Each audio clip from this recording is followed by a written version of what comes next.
Mo kí wa káàbọ̀ sórí ètò iṣẹ́ mi òwò mi lórí ìtàkùn Nowa Media.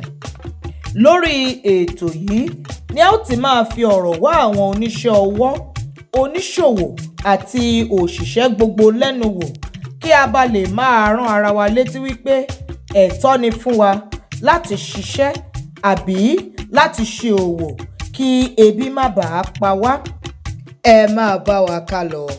Iṣẹ́ mi, òwò mi, ohun àmúyangàn mi.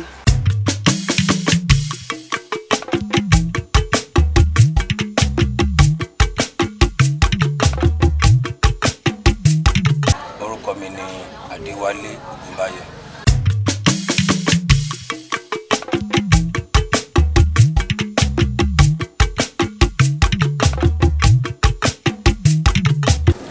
Iṣẹ́ mechanic engineer.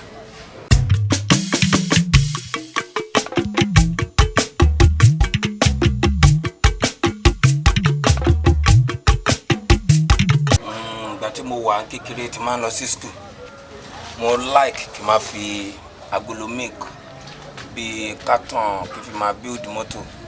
Máa ń sọ fún àwọn ọ̀rẹ́ mi gbà yẹn pé tí n bá dàgbà, tí n bá jáde school, mo like kí n máa repair mọ́tò, kí n máa tún mọ́tò ṣe. Mo fi di pé bí mo ń ṣe mechanic.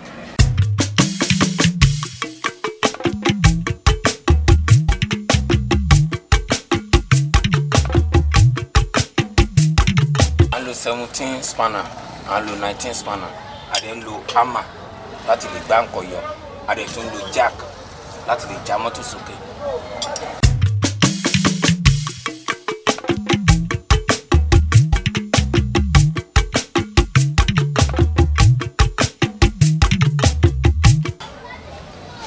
Mo dúpẹ́ fún Ọlọ́run Ọba látìgbà tí mo ti ń ṣiṣẹ́ yìí.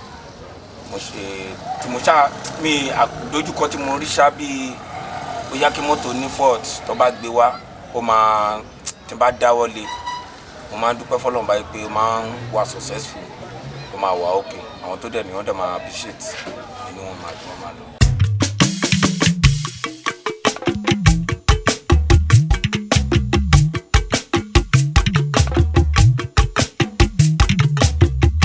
Àmọ̀ràn tí mo lè fún wọn, nǹkan tí àwa fi ráyè fi kọ́ iṣẹ́ yìí ni wípé ìgbà táwa ń kọ́ iṣẹ́ yìí, ọ̀nà ni wípé àwọn bàbá wa àti ìyá wa wọ́n fi ọ̀gá wa ṣe bí Ọlọ́run wa, so that tá bá ṣẹ̀ ní ibi iṣẹ́, bàbá wa àti ìyá wa wọ́n máa lé wa síta yìí pé wọ́n máa wá gbé wa láti ilé bàbá wa àti ìyá wa lọ sí ibi iṣẹ́.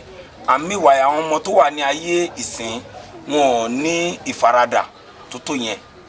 Àwọn ọmọ ìsìn machine tí ó ti gba ìgboro, nǹkan tó fà á nìyẹn, wọn ò lẹ́mi sùúrù. Àmọ̀ràn tèmi lè fún wọn, ọmọ tó bá lè kọ́ iṣẹ́ yìí ó dáa o. Àmọ̀ràn tí mo lè fún wọn ni pé wọ́n máa lẹ́mi sùúrù, wọ́n dẹ̀ máa lẹ́mi ìrẹ̀lẹ̀, ojú kòkòrò wọn ò gbọ́dọ̀ ní, torí iṣẹ́ mẹkáníìkì ó wà fún ẹni tó jẹ́ pé tí ò bá kí ń rojú láti lè ṣe nǹkan.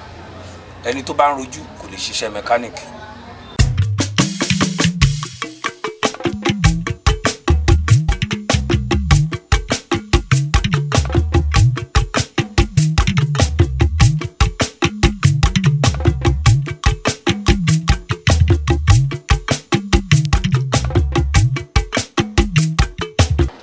Iṣẹ́ mi, òwò mi, ohun àmúyangàn mi, ọjọ́ ọ̀la mi àti àwọn ọmọ mi, ibi tí mo ti bẹ̀rẹ̀ lélẹ́yìí, náà ni mo dẹ̀ yín ṣe tí mo fi fìdí wọn.